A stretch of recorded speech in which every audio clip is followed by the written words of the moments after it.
प्रश्न है, अपने विचारों को कैसे शुद्ध और सात्विक कर सकते हैं। ये बहुत अच्छा प्रश्न है। कम से कम आपको इतनी सजगता है कि आपके विचार सात्विक और शुद्ध होने चाहिए, क्योंकि जब विचार तामसिक होते हैं, जब हम अपने स्वार्थ और लालसा में पूरे डूबे होते हैं, तब हमारे विचार होते हैं कि हम कैसे अपने इन लालसा को पूरा करें, कैसे हम दूसरों को हम मिसयूज़ करें, उनसे हम कैसे पैसों को लें, कैसे हम उनका शोषण कर सकते हैं, कैसे अपने अहंकार की तृप्ति कर सकते हैं। तो ये सब तामसिक विचारों में आता है। फिर राजसी विचार हो जाते हैं, जहाँ हम पैसे की पकड़ को लेके चलते हैं, अपने फेम को लेके चलते हैं कि किसी भी तरह मुझे पैसा कमाना है, किसी भी रास्ते में किसी भी तरीके से अपने फेम को बढ़ाना है।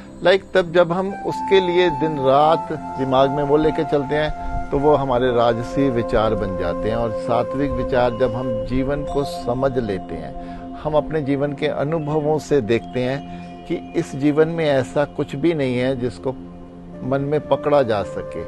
ऐसा जीवन जो है वो जितना सात्विक होगा, उतना ही हमें शांति का एहसास होगा, उतना ही हम रिलैक्स रहेंगे, उतना ही हम प्रेम से भरे रहेंगे।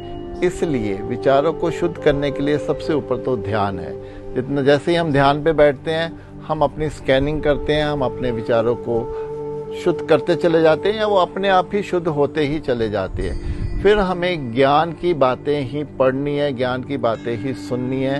हमें कुछ भी व्यर्थ की बातें अपने जीवन में नहीं लेकर आनी है। और सबसे बड़ा ध्यान हमें अपनी संगति पर देना है कि हम किन लोगों के बीच में रहते हैं। अगर हम ऐसे लोगों के बीच में रहते हैं जिनके विचार तामसिक हैं, जो हमेशा ही एक ऐसी बातें करते हैं जो हमारे विचारों से मेल नहीं खाता, तो हमें उनसे हटना होगा। इसलिए अपने विचारों पर काम करते चले जाएं, उनको जितना हो सके शुद्ध करते जाएं। जैसे ही कोई बुरा विचार आता है, उसको भागे नहीं, बस उसको देखे, लेकिन उस पर हमने उसके साथ बहना नहीं है, तो वो अपने आप ही चले जाएंगे और फिर वो दोबारा नहीं आते हैं। जितना हो सके अच्छे लोगों के साथ रहें, अच्छी संगति के साथ रहें, बस इतना काफ़ी है।